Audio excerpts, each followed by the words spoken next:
The story begins in a mysterious forest where monsters dwell and time goes much slower than outside. Its borders are impenetrable, and many lonely years have been lived in it by the magician princess, Ariel. On it was the seal that had kept her imprisoned for over 100 years.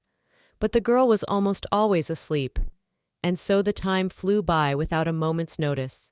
In simpler terms, a seal is something like a spell that keeps people in and out of this forest. Ariel was doomed to be alone, and had long since resigned herself to staying here forever. One day, she woke up early in the morning and went about her daily business as usual. The girl keeps checking the magic circle, and also remembering to check something else equally important. A sealed portal in the forest. If this seal is broken, monsters from other dimensions will come out of the portal. After that, she has a chance to study magic in peace to make some progress and increase the chance of her release. When all of a sudden, she suddenly heard someone knocking very hard on her door. Very strange. But though the appearance of any man in these woods is comparable to a miracle and something impossible, Ariel just covered her ears and chose to ignore it. But it seems the stranger was impatient, and just a few minutes later, he broke down that door. The girl expected to see a grown man, but instead she saw a child. Ariel, at this point, had too many questions and, of course, resentment about the broken door. And thus her quiet and monotonous life in this forest came to an end. She was anxious to know the reason for his visit, for surely he was up to something, and was not here by chance at all. The first thing the boy did was to look at anything that caught his interest at first glance. He picked up some beautiful plate and accidentally dropped it on the floor. Despite Ariel's comments and questions, he's in no hurry to answer or explain anything to her. Her biggest question is, how did he get into that forest, because it's just not possible? At some point, he did decide to tell her something, and instead of explaining, the boy said his mom forbids him from talking to strangers, and then afterward, uttered an equally strange phrase, namely, that Ariel opened her eyes. He said that usually, after kissing a prince, princesses wake up and thank their saviors. But in this situation, when he did it to her, the girl was still asleep. Ariel immediately realized that while she was asleep, this boy had already come and was not the first time he was in her home. He even began to speculate that maybe this girl was a real witch, and that's why he couldn't wake her up with a kiss. Of course, which was to be expected, she immediately kicked him out into the street, for she didn't want to keep listening to something like that. She's as uncomfortable as possible hearing it from a kid, because if it were an older guy, it would be different. But even after that, the boy went on to talk about how he didn't keep waking her up, just because his mom asked him not to hurt other people. At first he thought of waking her with a blow on the head with a rock, and not surprisingly, he remembered his mother's words on the subject again. Result? He tried not to think of her and took in his hand what she had expressly forbidden him to do. At that moment, of course, he assumed it was a very cruel method, and before he could make up his mind, Ariel felt and opened her eyes after all. Thus the girl learned for the first time that if by chance she had not awakened, he could have destroyed her at any moment. Meanwhile, as usual, without explaining anything, the boy ran off again.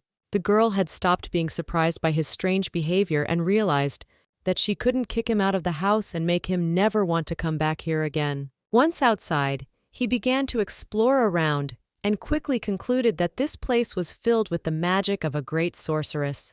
The girl heard those words, and at this moment, she really didn't expect that this child was able to feel her power.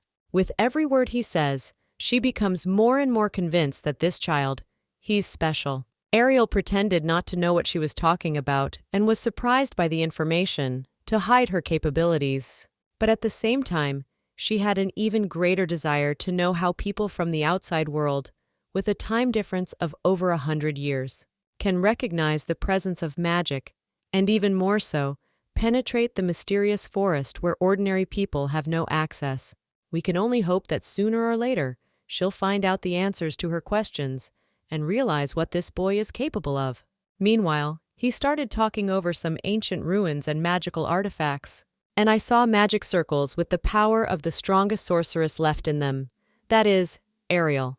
Only he doesn't know that he's right next to her at this moment.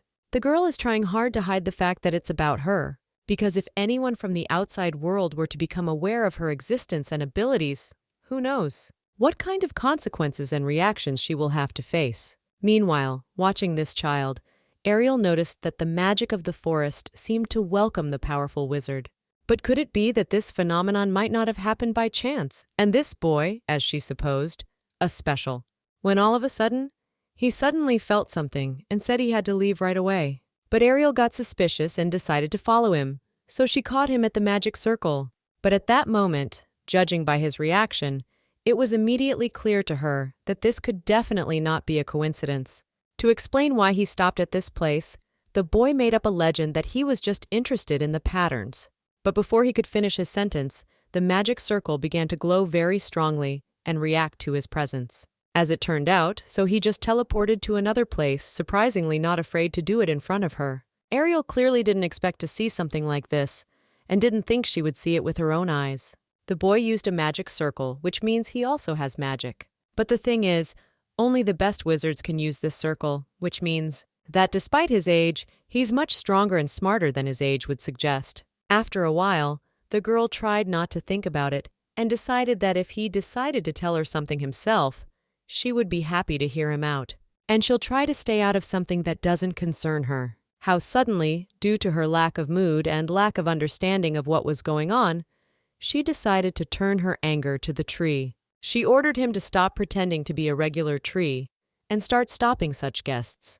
But apparently the tree disobeyed and ignored this request. For the next day, the boy reappeared outside her house again. Even though she used her magic to rebuild the front door, he managed to break in again. But it turns out that when the girl asked him how he did it, the boy explained that a tree helped him do it. To which Ariel replied that she wasn't even surprised, since it had been doing good deeds instead of guarding this forest for a long time now. But the guy explained that it wasn't that bad, because originally it was really trying to catch him. And at some point, they were able to compromise and agree so that, when necessary, they could help each other like in this situation. After a while, he went for a walk again, and it's obvious the forest is very fond of this child.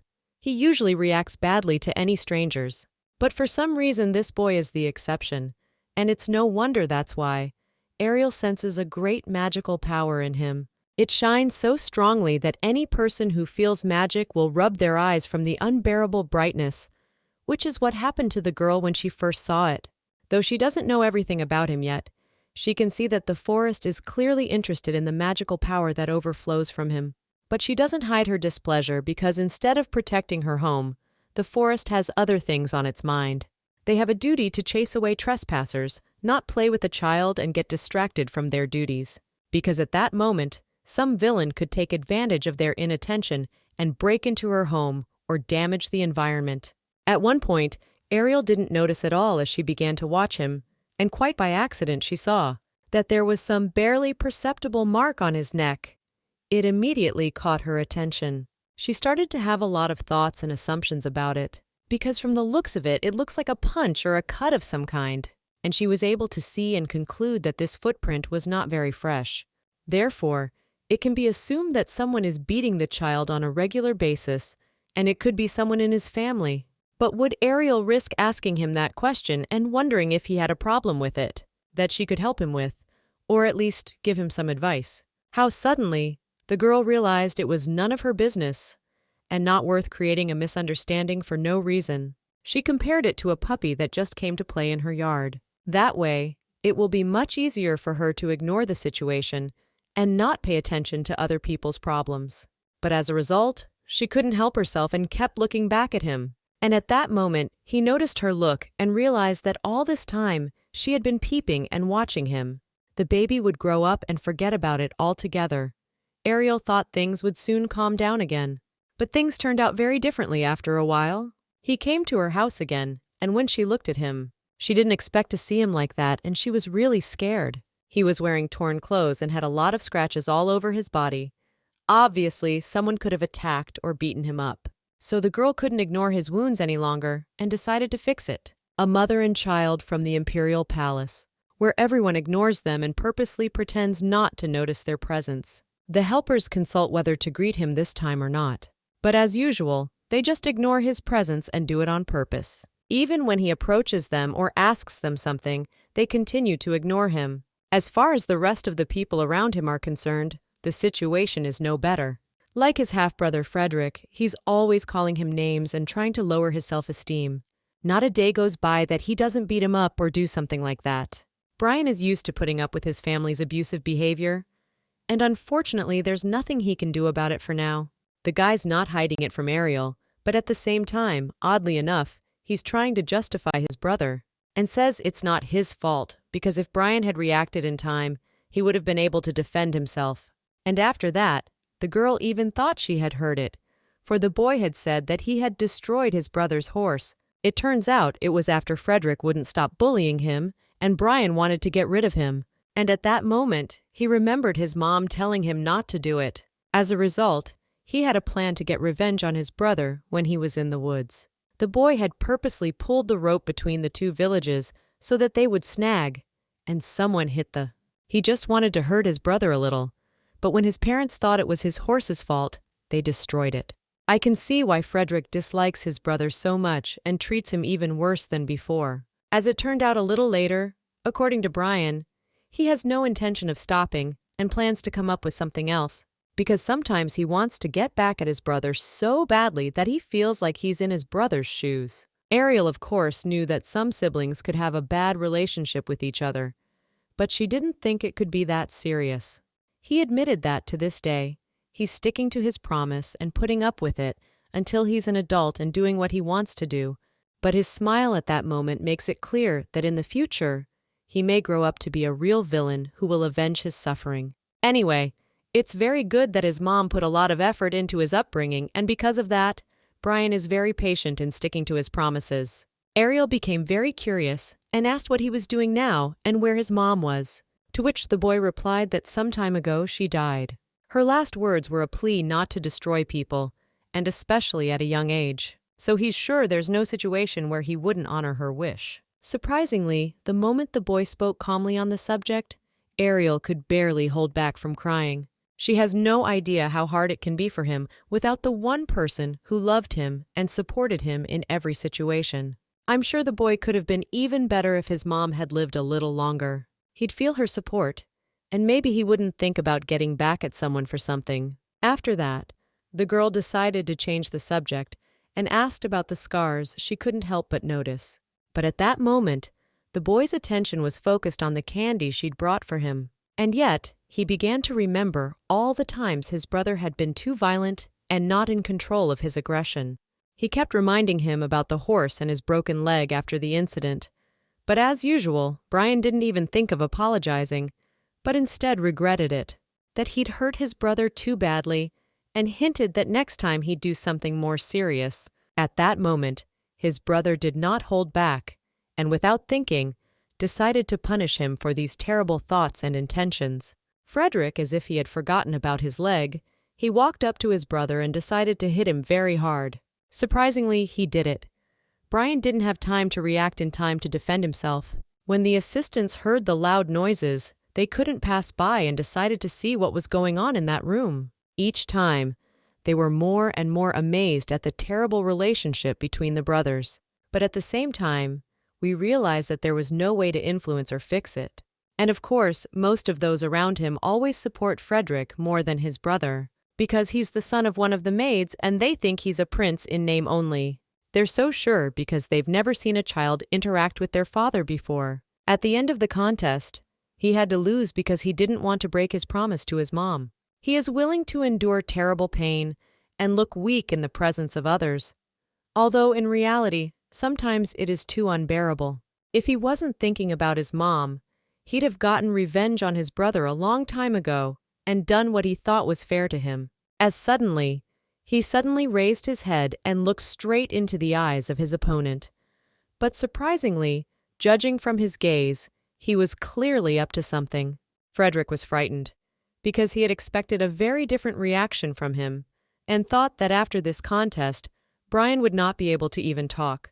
Thus he provoked him into a second round, and this continued until they had no more strength left in them.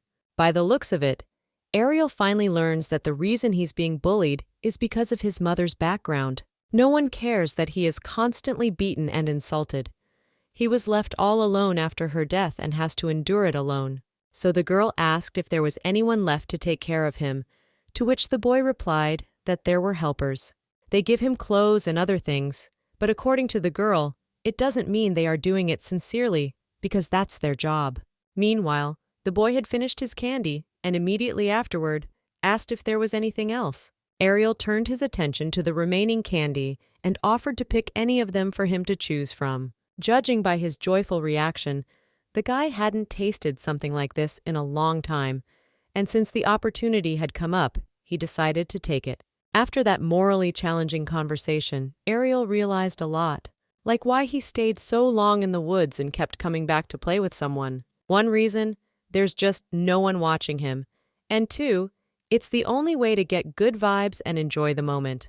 Because if he stays at home all this time, he will be too bored and lonely and unpleasant to be looked at by the disgruntled people around him. In fact, if it were him, a girl would do the same thing, looking for any opportunity to get rid of loneliness. Just by coming to this forest, he can genuinely smile and enjoy even the sight of a butterfly or beautiful flowers. Meanwhile, he decided to remove from his face some cloth which the girl had applied to his earlier. Ariel asked what he was taking it off early for, to which the guy replied that he didn't think it was necessary anymore. The girl moved closer to him and decided to see if it was really time to get rid of the medicine, and as it turned out, it had actually already managed to help already. After that, Brian whispered a single sentence in which he called her a witch.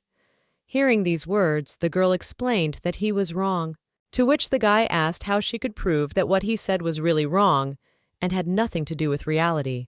At that moment, Ariel stopped looking him in the eye and started thinking about how to answer that question.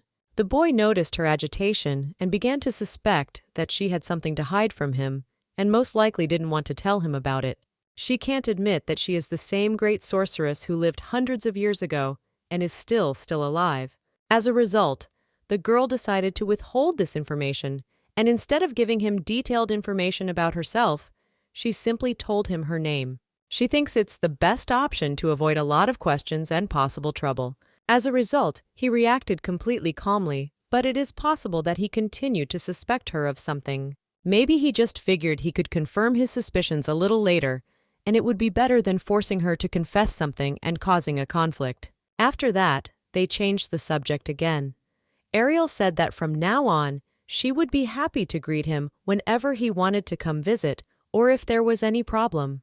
To which the boy replied that it had been a long time since he had felt someone's care, and at that moment he remembered his mom and those pleasant moments when she was alive. Little had changed since that day. He often came to the woods to play, playing by himself as he had done before, and as usual kept coming back with wounds from fights and said she didn't have to worry about it at all. Each time Ariel realizes that life with a child is temporary and a fleeting moment, Brian will grow up and lose interest in the place.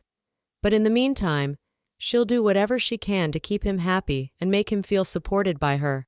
The only thing she truly wishes for, as far as the baby is concerned, is that it never feels pain and loneliness again. We can only hope that her dream does come true, and that by some miracle this child's life will be happier. Ariel thought she could take care of him in any situation without harming either of them, however. One day, he came to visit her again, but this time she didn't recognize him at all. His look was as if he had come to take revenge on her. She saw the hatred in his eyes and didn't understand at all what was going on or why he was looking at her like that, because in all that time, she's never done anything wrong that he'd want to hurt or get back at her for.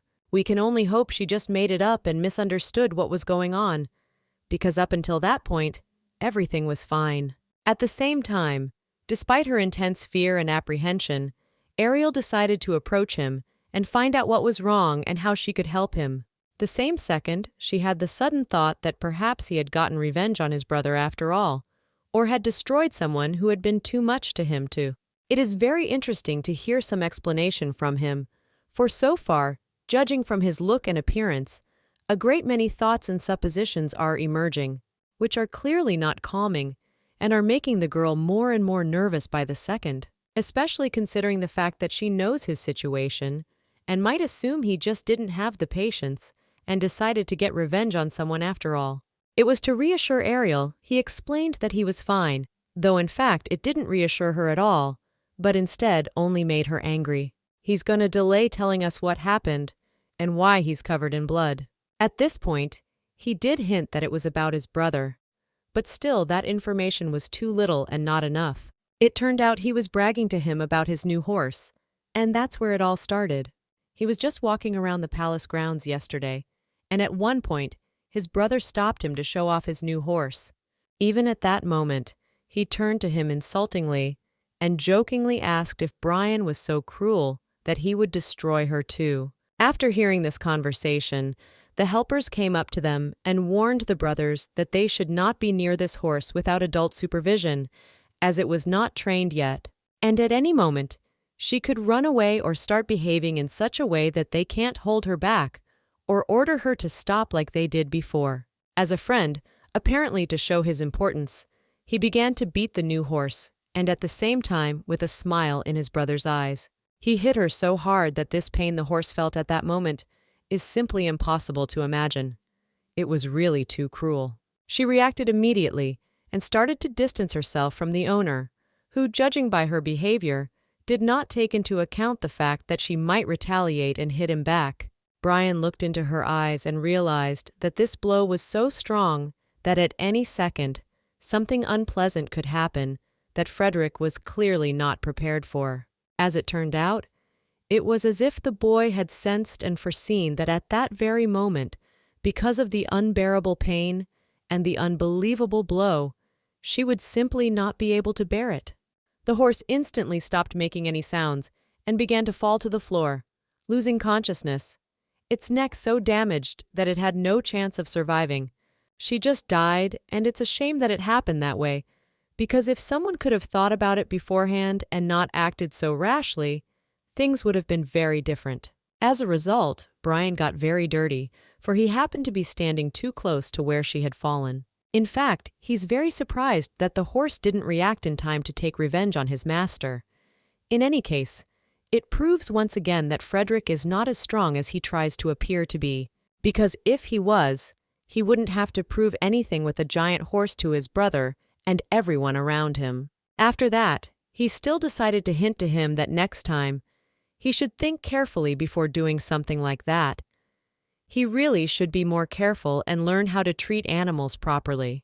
At this point, Frederick became so frightened and nervous that he ran to his room to change his clothes for clean and dry ones. So, once again, it's clear to everyone who's strong and who's just trying to look strong. And of course, Brian went straight to Ariel to tell her what had happened and to get her opinion on it, because she must have something to say. When suddenly, the boy confessed that in fact, everything was a little bit wrong, and at the moment when the horse started to approach him and could have hit him, he heard it a little bit, and it was because of this that it died so quickly. He explained that if he hadn't, she could have hit him really hard, and someone else would have died instead. The girl now understands why the horse died so quickly, because it would have been possible to guess at once that because of some blow, nothing like this would not have happened.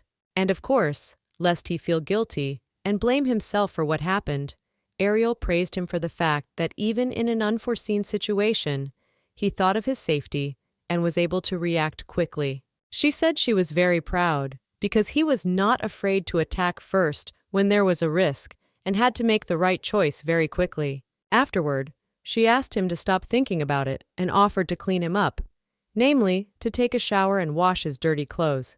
Even after the conversation, each of them still kept thinking about it, and as a result, the conclusion is the same. Unpleasant and similar situations happen only when someone tries to hit or insult Brian, because he never does it first and mostly he just defends himself. Meanwhile, the girl offered to help him, because she realizes that he can hardly cope with such pollution on his own. After a while, it was so hard that Ariel even started to get nervous. No matter what she tried to do, she couldn't do it. The contaminations wouldn't go anywhere. And yet after a few hours, she did the job perfectly well, gave him clean clothes, and was surprised, for she thought there should have been no trouble about it at all. And after that, she wondered if no one cared that he was walking around like that on the palace grounds, to which the guy replied that unfortunately, his assistants were too busy. And so no one paid any attention to him. Ariel tried to explain that in fact, they'd seen it all perfectly well and ignored him on purpose so as not to add to their workload. As a result, the girl lost her mood and started to resent the fact that nobody really looks after him, and if a similar or even more dangerous situation happens, she is very afraid that nobody will help him. And at that moment, he will mistakenly think that everyone around him is too busy and really doesn't notice that he needs help, or at least support. In the meantime, he noticed his friend in the window and decided to talk to him, because in fact, it had been too long since they had seen each other or talked to each other. Brian still, to this day, remembers his mom's warning that after her death, people who would try to befriend or talk to him would more than likely have hidden bad intentions. She'd always told him that he'd have to accept that no one would do anything for him for nothing, so he'd have to be more careful and not trust anyone who didn't know much or looked suspicious. Ariel said that this was indeed true, and if the boy heeded this advice, he would be able to avoid many problems in the future. His mother felt strongly about the time when she would leave him alone. In almost every memory, there were traces of her upbringing.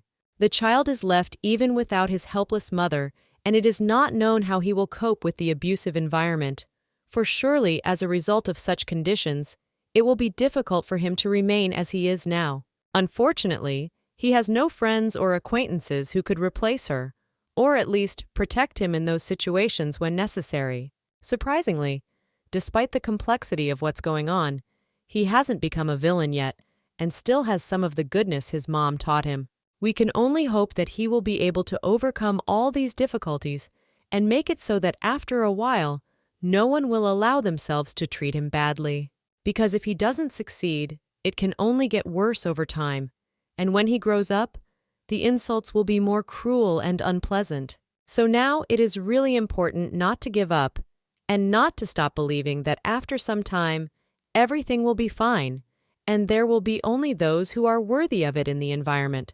Ariel realized from the very first day they met that he was a special boy who would have the incredible and happy future he had dreamed of all his life. And of course, since they started talking about the subject, the girl first told him that she thought he was a very handsome child. She was very interested in seeing him as an adult, because she thinks in a few years he'll be so masculine and handsome that he'll fall in love with every girl in his path. But after his reaction to these words, the girl realized that no matter how handsome he was, he had been convinced of the opposite from childhood and deliberately lowered his self-esteem.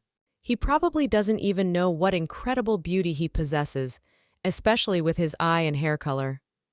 Looking at him, it is immediately clear that he is a real prince. Despite his opinion, which differs from Ariel's, he also decided to compliment her and admitted that he has always admired her beauty, given that she has lived her entire life in the woods without makeup or additional salon treatments. How suddenly, as she began to feel embarrassed and thankful for those words, the boy made a slight correction and said that he didn't mean it in terms of her appearance, and explained that he was talking about the colored aura and the incredible energy that constantly surrounds her and delights those who are able to feel it. It's very beautiful, only it has these colors. They swirl and shine, among them a little red, a lot of yellow, and sometimes there are glowing stars. It is much more impressive than the appearance, which is also no less beautiful. But still, the boy is interested in something else. His attention is attracted by something more. Realizing that Brian only noticed the supernatural and looking into his large eyes, she concluded that it was the sign of a great wizard. So Ariel immediately decided to make sure of it, took his hand, and asked him to follow her. The girl is obviously up to something and wants to check something out to make sure of her suspicions.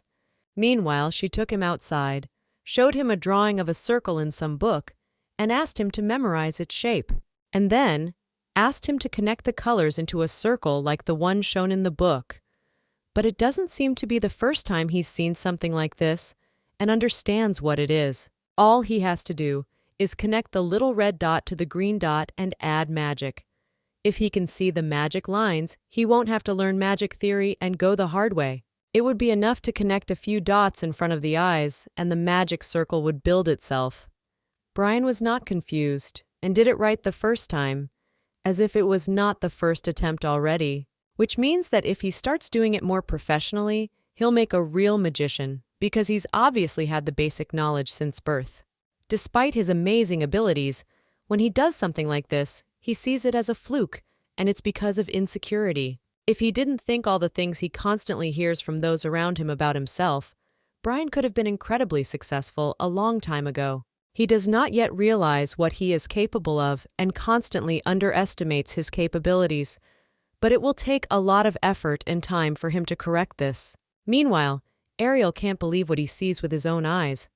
The boy has created a special magic circle that professionals of at least average level are capable of creating. She sincerely does not understand how this is possible. And at the same time, she is surprised to imagine what this guy can become in the future, because even as a child, without any training, he is able to do what only the best of the best can do. The girl suddenly felt someone's touch, and as it turned out, they did not notice at all how many trees were on fire, and they are very bad. Ariel turned around and realized that they urgently needed to be rescued, but the thing was that only Brian could do it now. After all, he was the one who created this circle, and only he could do something about it. The thing is, if he doesn't do anything in time, they risk losing a friend and helper who is already hanging on by his last strength and is about to be covered in fire. Luckily, the boy reacted in time and immediately looked in the book to find some information. But at the same time, he realizes that it might not work out.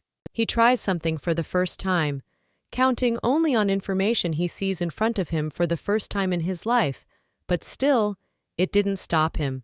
He tried to concentrate as much as possible because he realizes how responsible everything is and that he has no time for doubts. He must act as quickly as possible. As a result, he was able to create enough water to direct it directly at the tree so that he could put out the massive fire.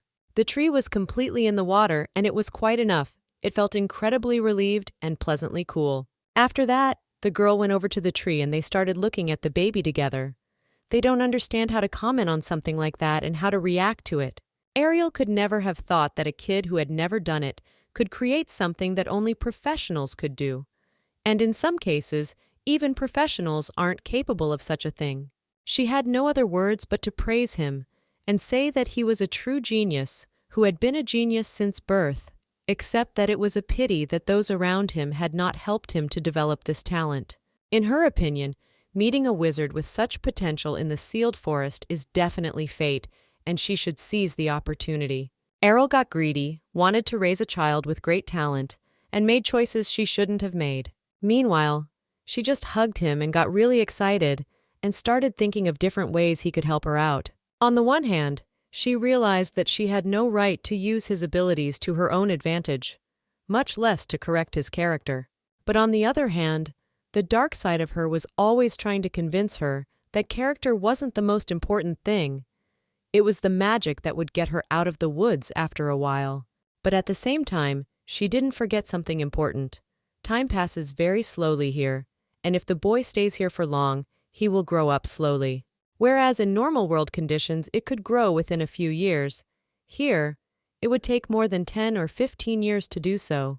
Beyond all that, another thing that bothers her is that Ariel has heard many times about that they say people with black hair aren't grateful, but he has blonde hair, not black. When the child noticed her pensive look, he asked if he had frightened her, for she had not said anything for several minutes and was staring at the same point. The girl heard those words and wondered very much what she would say to that question and whether she would tell him her plans. Ariel moved closer to him and decided to ask him one very important question, which would tell her whether he could help her or not. She asked if he wanted to study magic, and if so, she would be happy to help him learn it. She realizes it might have been a rash decision, but still, she's already asked him that question. It's really hard for her to make the right decision, and yet ignore the desire to get out of this place by using its power. The girl is sure that it's very wrong of her, because it turns out she plans to use his skills.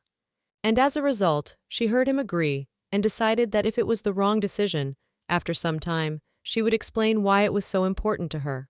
Ariel promised that she would try to make this training as interesting and productive as possible, and next time, give him some good book to read. And after that, decided to leave him alone and went to the basement to properly prepare for his training. Meanwhile, the boy just watches from the sidelines and realizes that he's going to have a very good teacher anyway, and he doesn't know who the girl really is. If he only knew that she is one of the greatest sorceresses, he would have asked her to teach him something a long time ago. Ariel has already chosen some suitable books. She tries to choose only the most appropriate and quality for this case. Because she has a huge responsibility, and if she does something wrong, she runs the risk of hurting the child and teaching him important points incorrectly.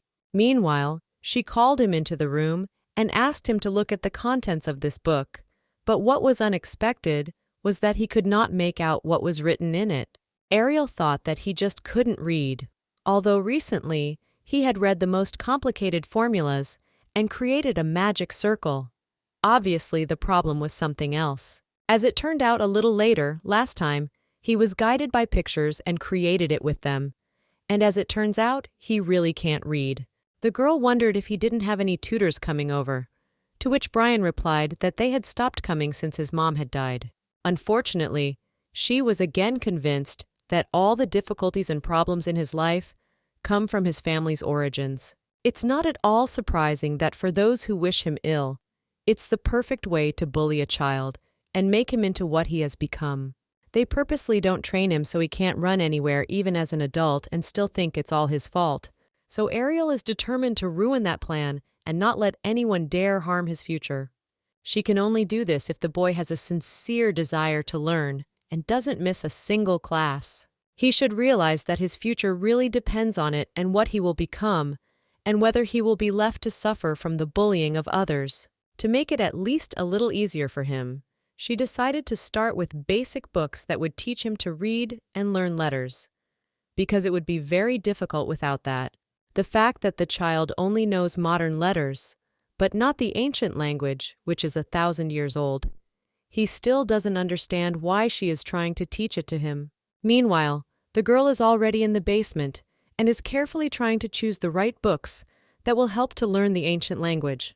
But there's one small problem. The girl isn't sure she has anything like that. Because mostly there are books here that teach magic, and there's very little here that isn't related to it. And at one point, she turned her attention to one shelf where she could see one of those books that might be useful to her.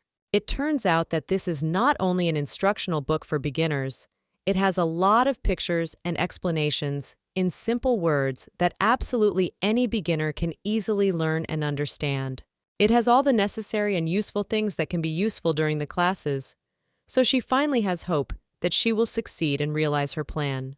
Meanwhile, a child suddenly began to watch her, and quite by accident heard her utter someone's name she had mentioned earlier.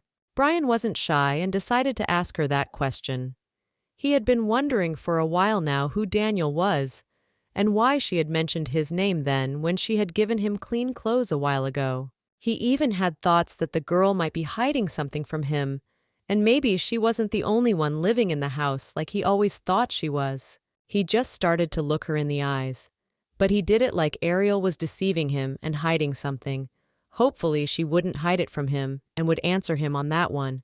As it turned out, the girl had purposely not talked to him about the subject so as not to bring up the moment when Daniel had died, and the only thing left of him was the location of those books in the basement. He helped arrange them, and so when she went to look for the right book, it was very difficult to find what she needed and to understand the logic behind their arrangement.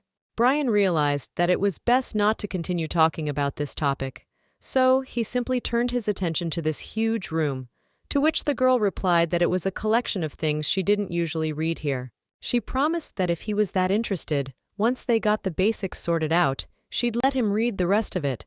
The boy suggested that there must be some very rare books here that could not be found or even bought in the world outside, which means that if he studies diligently, he can learn things that no one else can.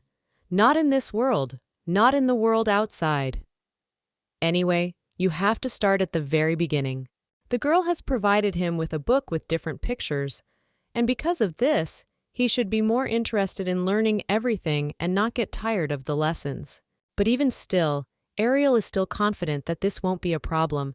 The guy is very smart, and once you start this process, it should be easy enough. It so happens that due to his constant studies and lack of free time, he rarely goes out and plays with his friend, who can only watch him from the window. At some point, the girl took pity on him and let him rest, especially since he was making good progress and learning much faster than she thought he would. Since he knows most of the letters, in her opinion, you can gradually start the basic learning and get to the fun stuff. As suddenly, the boy asked if he could see magical power that others couldn't see. Wouldn't it be enough to just memorize the magic circles? To which the girl replied that to some extent he was indeed right. With such knowledge it is easy to start. But then problems may arise, and it will not be possible to develop further. She explained, it would be much better if he learned everything first and only then, when he had confidence in his skills, could he start practicing. Of course, it's not surprising at all that the boy wasn't excited about this information, because he's already eager to start practicing and creating some magic. Meanwhile, as class time came to an end, Brian asked if he could leave for a walk and head home. But for some reason, Ariel asked him to wait. He stopped and wondered if there was something he hadn't done and made some kind of mistake. But as it turned out, that wasn't the case at all. The girl had a little surprise for him. She found a special book for him and offered to take it with her. It contains simple magic circles, and it would be great if in his spare time he could look at it. Boy obviously did not expect such a special gift because in fact, this is a really expensive gift. It exists in a single copy and is priceless. The girl explained to him not to hesitate and accept the gift. She would spare nothing for him, especially when it came to his training and sincere desire to become the best at it. It was as if Brian was at a loss for words at this point and didn't know how to properly respond. He just didn't have the words to describe his surprise, delight, and incredible gratitude. He hugged this book like, this is exactly what he's been dreaming of his whole life. And now, he finally got it as a gift. Plus, it's so beautiful and big that it's really hard for him to stop looking at it and imagining how much pleasure he'd have looking at it and reading it. Meanwhile, evening came, and the first thing Brian remembered was his new book and decided to read it before going to bed. Literally, from the first pages, he begins to learn about how he can increase the power of fire. But unfortunately, the reading becomes complicated due to ancient magical symbols. In any case, he is able to understand at least something thanks to pictures and simple explanation, because if it were not for that, he would not understand anything for sure. And at that moment, he began to think of Ariel and admire her kindness. The boy never thought that someone would treat him as well as his mother did. He wonders how she had to be alone in the woods for so many years, and yet she had no friends or anyone to talk to or discuss problems with. He seriously wondered how she had managed to learn magic and still befriend the forest creatures. At times like this, he wanted to know who she really was, because there was obviously too much he didn't know about her. Not to think about it too much, he just decided to rest, and when it became the next day, he would try to find out something about it. In any case, he is already interested in it, and intends to find out how Ariel found herself in this forest, because it is clear that a normal person could not have survived there, and even more, to learn magic. When suddenly, Brian is already asleep, and doesn't even realize that at that very moment, someone has planned to sneak into his room and wants to secretly do something about it. Is the person who opened the door to his room as discreetly and quietly as possible to get close enough to do what he had planned from the moment the child returned with his new gift. But did someone really have such a strong interest in this book that they planned something like this? Waited until the child was asleep to pick up this book. Very interesting who this man will turn out to be and who needed to steal the child's gift. It's obvious he's been following him all this time, but it's unclear what his intentions are for doing so. The next morning, Brian wakes up and has no idea that a stranger was in his room that night. First thing he immediately thought of his book was looking forward to learning and reading something new. Surprisingly, as soon as he woke up, the child didn't even notice the absence of the book or even look in the direction where it should have been. It became very difficult for him to look around, for the sunlight was blinding him and preventing him from opening his eyes properly. And as soon as he did, Brian looked in the direction where the book should have been, but it wasn't there. He couldn't believe his eyes and started thinking about where she might have gone in the meantime, since he hadn't noticed anything suspicious. The first thing he remembered was his assistant, who had access to his room, and could most likely have something to do with this. And as soon as Brian came out of his room to talk to the aide, he saw him near his brother. But is it really just a flashback, or is he really giving it to Frederick? The boy's emotions at that moment, just impossible to convey in words. He hated these people, and immediately realized that they stole his book while he was sleeping. Luckily, he was able to overhear their conversation. The aide told his brother that when he went into Brian's room, he saw something interesting and decided to take it away. But would he really allow them this behavior, and not try to take away something that belongs only to him? No one deserves to even touch that gift. Brian was so surprised that they dared to steal something from him that he didn't even know how best to act in this situation. But in any case, he doesn't intend to forgive them for such an act and plans to take back what belongs only to him. In this situation, he really has no other choice, because if he doesn't return his gift, he'll never be able to forgive himself, because Ariel gave it to him.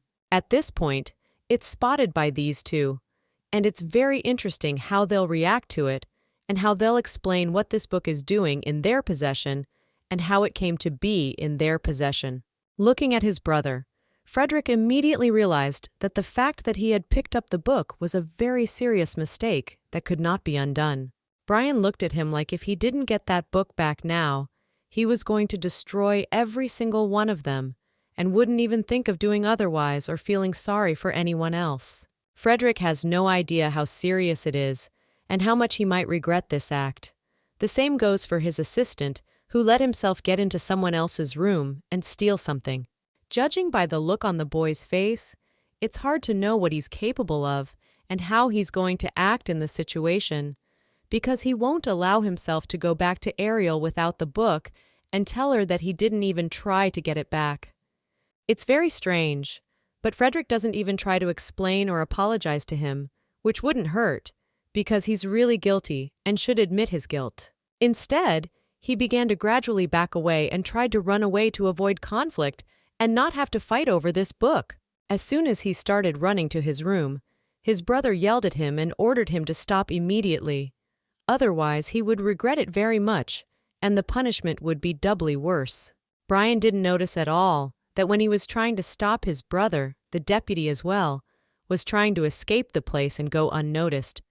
But he failed, and it wasn't as easy as he had imagined it would be. He heard his master's voice and immediately stopped. He realized that he had made a mistake and he would have to answer for it. He had no right to do that, and after this, he risked being out of a job. The boy walked up to him and made it clear with his look that if he didn't confess right now that he was the one who had stolen the book from him, there would be a lot of trouble he would have to face. At that moment, someone else listened to the conversation and decided to come over to see what was going on, and if anyone needed his help. The child explained that the point was that this assistant had allowed himself to steal things that belonged to the royal family, namely his book, which he had received as a gift. To which the boy replied that he would think of a way to solve this problem, and of course, he would not leave such an act without attention and punish the villain, to which the boy replied that everything is too strange. I wonder what he means by that, and whether he suspected this assistant in something like that. In fact, he told them that he was perfectly well aware of the rules of the kingdom. Accordingly, he who dared to steal anything must be severely punished and disposed of by the work of the... In his opinion, they must strictly maintain this rule. So, he ordered this fellow to punish the villain right now, in his presence. To which the helper replied, "Does he really have to do it?" To which the child asked, "Does he really mean that someone else should do it?" It was at this moment, when he heard this conversation, that the villain decided to apologize, because originally he had not thought about the fact that he would have to answer for this mistake. And as soon as he approached the child to apologize, the other helper immediately reacted and decided to do something about it. He did punish the man after all, and he did it too suddenly. Even Brian hadn't expected it to happen now. He hurt him very badly and made it clear that he actually had to destroy him for it, as the rules stated. Afterwards, he turned to Brian and asked if he was too scared at this point, and apologized for doing it and not warning him beforehand. To which the child replied that he had long been used to this kind of thing, and it did not cause him any fear, as one might think from an outsider's view of the situation. In the meantime, it turned out that the maids were watching the whole situation, and they were genuinely surprised that the child was really not afraid of anything, and reacted as if nothing special had happened. They have no idea how strong and special this child is, because if they had paid even a little attention to him, they would have seen it long ago. As suddenly he noticed their presence, turned around and looked him in the eye, and as usual, he didn't hear a single word or greeting from them. The boy just walked by, and he's only interested in one thing: getting his stuff back and continuing his education no matter what. He's always been a little different from other kids. At least that's what people around him have been telling him since he was born, and apparently they weren't wrong. He remembers very well the times when his mom was still alive, and how much he enjoyed walking with her and talking about everything that was bothering him. Usually, he expressed very little of his real emotions and had no clear sense of right or wrong to understand what kind of person he was. His mother was always worried about it, for she was afraid that he would stand out too much and be different from other children. For in such cases, children who are different very often suffer from loneliness. It was as if she suspected that this was what would happen, so she was constantly trying to support him and raise him so that the boy wouldn't grow up to be too violent. Because she realized that after her death, he would live in conditions that would make it very difficult for him to remain a kind and good man. As it turned out, she did. Her child was very obedient, and even after she died, he kept his promises. And despite the cruel treatment from people, he is only aggressive when someone tries to hit him, and he has to defend himself. But otherwise, he is very kind. If he had even one friend, she would be very happy for him and not be afraid of him being so lonely. But unfortunately, he has such a fate, and there is nothing to be done about it. They have always understood this, and tried to accept this fact that it is inevitable. At this point, it's spotted by these two, and it's very interesting how they'll react to it, and how they'll explain what this book is doing in their possession, and how it came to be in their possession. Looking at his brother, Frederick immediately realized that the fact that he had picked up this book was a very serious mistake that could not be corrected. Brian looked at him like if he didn't get that book back now, he was going to destroy every single one of them, and wouldn't even think of doing otherwise or feeling sorry for anyone else. Frederick has no idea how serious it is, and how much he might regret this act. The same goes for his assistant, who let himself get into someone else's room and steal something. Judging by the look on the boy's face, it's hard to know what he's capable of and how he's going to act in this situation, because he won't allow himself to go back to Ariel without the book and tell her that he didn't even try to get it back. It's very strange, but Frederick doesn't even try to explain or apologize to him, which wouldn't hurt, because he's really guilty and should admit his guilt. Instead, he began to gradually back away and tried to run away to avoid conflict and not have to fight over this book. As soon as he started running to his room, his brother yelled at him and ordered him to stop immediately. Otherwise, he would regret it very much, and the punishment would be doubly worse. Brian didn't notice at all that when he was trying to stop his brother, the deputy as well was trying to escape the place and go unnoticed. But he failed, and it wasn't as easy as he had imagined it would be. He heard the voice of his master and immediately stopped. He realized that he had made a mistake, and he would have to answer for it. He had no right to do so, and after this, he risked being unemployed. The boy walked up to him and made it clear with his look that if he didn't confess right now that he was the one who had stolen the book from him, there would be a lot of trouble he would have to face. At that moment, someone else listened to the conversation and decided to come over to see what was going on and if anyone needed his help. The child explained that the point was that this assistant had allowed himself to steal things that belonged to the royal family, namely his book, which he had received as a gift, to which the boy replied that he would think of a way to solve this problem, and of course he would not leave such an act without attention, and would punish the villain. To which the boy replied that everything was too strange. I wondered what he meant by that, and whether he suspected this assistant of something similar. In fact, he told them that he was perfectly well aware of the rules of the kingdom. Accordingly, whoever dared to steal anything must be severely punished and the work disposed of. In his opinion, they must strictly maintain this rule, so he ordered this fellow to punish the villain right now, in his presence.